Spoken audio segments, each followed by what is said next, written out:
menjelaskan tentang materi RISC dan CISC. Oke, yang pertama RISC, Reduced Instruction Set Computing, adalah arsitektur prosesor yang menggunakan set instruksi yang sederhana dan terbatas. Instruksi-instruksi ini dirancang agar dapat dieksekusi dengan cepat, biasanya dalam satu siklus clock. Dan CISC, Complex Instruction Set Computing, adalah arsitektur prosesor yang memiliki set instruksi yang lebih kompleks dan banyak, di mana satu instruksi dapat melakukan beberapa operasi sekaligus.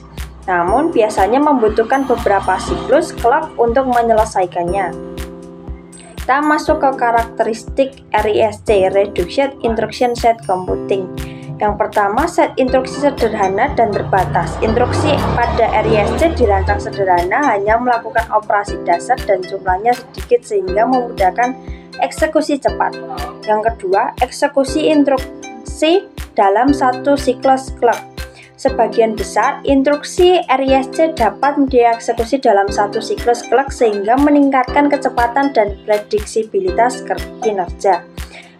Ketiga, kontrol hardware, pengendalian instruksi dilakukan secara langsung oleh hardware, bukan mikroprogram, sehingga mempercepat proses eksekusi. Keempat, arsitektur load atau store, operasi aritmatika dan logika hanya dilakukan pada register, sementara akses memori dibatasi pada instruksi load dan store saja. Kelima, banyak register umum. RISC biasanya memiliki banyak register tujuan umum untuk mengurangi akses memori yang lambat. Keenam, pipelining. RISC mendukung teknik pipelining, yaitu pembagian eksekusi instruksi menjadi beberapa tahap yang berjalan paralel, meningkatkan throughput instruksi. Ketujuh, compiler friendly. Arsitektur RISC memudahkan compiler dalam menghasilkan kode yang efisien karena instruksinya sederhana dan konsisten. Yang terakhir, paralelisme. RISC mendukung eksekusi paralel pada tingkat instruksi dan data, cocok untuk prosesor multicore dan supersampler. Karakteristik CISC, Complex Instruction Set Computing. 1. Instruksi yang banyak, kompleks, dan banyak. CISC memiliki instruksi yang lebih banyak, kompleks, di mana satu instruksi dapat melakukan beberapa operasi sekaligus. Kedua, instruksi dengan panjang variabel. Instruksi CISC dapat tidak selalu berukuran tetap, sehingga decoding instruksi lebih rumit. Ketiga, eksekusi instruksi multisiklus. Instruksi CISC biasanya memerlukan beberapa siklus clock untuk menyelesaikan eksekusi karena kompleksitasnya.